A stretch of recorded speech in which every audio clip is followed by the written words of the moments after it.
A Fort Myers Beach business is offering to build an overhead pedestrian walkway to alleviate some of the traffic on the island, and they'll do it all with their own money, they say. The Lani Kai resort says they're willing to shell out millions of dollars for this project, but they're going to need approval to use the land owned by Lee County to make this happen. All this is happening as construction starts on the Margaritaville Resort, which is also going to install its own pedestrian bridge. 4 in Your Corner, Sam Sosa live on Fort Myers Beach tonight, asking people what they think about this idea. Sam?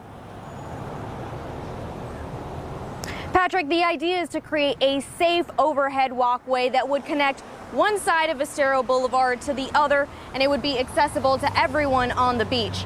But the plans would take some permission from Lee County. Traffic on Fort Myers Beach can get bad, especially right off the bridge. With development of a new Margaritaville resort in this area, Bob Conadaris, who's owned the popular Lani Kai Island Resort for 40 years now, says it'll get worse. It's going to get worse. Parking is going to get worse.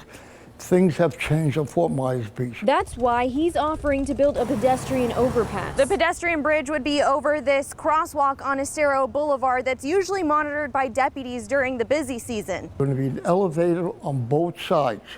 So all they have to do is take an elevator, go up, cross over, go down. The Margaritaville Resort plans to build a pedestrian overpass on Estero Boulevard too, which it says will be accessible to everyone. But Mr. Conadaris says that bridge only serves one purpose, to herd customers to Margaritaville. They're moving traffic so it goes over to them. The bridge he's proposing is blocks away from the Lani Kai. Despite that, Mr. Conadaris says he's willing to pay millions of dollars of his own money for the whole thing. I will pay for everything as my thank you to the town for being here for so many years.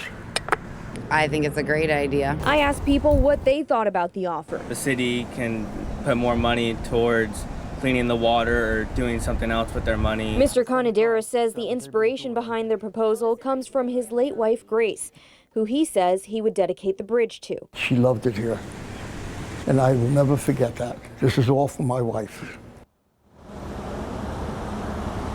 Mr. Conadaris has been in the contracting business for the last 60 years or so. This is all just a concept right now. Like I mentioned earlier, he would need permission from Lee County to build on this land because this actually belongs to them. I asked the county if they've had any discussions on this so far. They say they haven't, and the town of Fort Myers Beach manager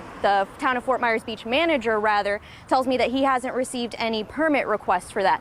But Mr. Conadaris says he wants to submit those as soon as possible. Live on Fort Myers Beach, Sam Sosa, Fox 4, in your corner.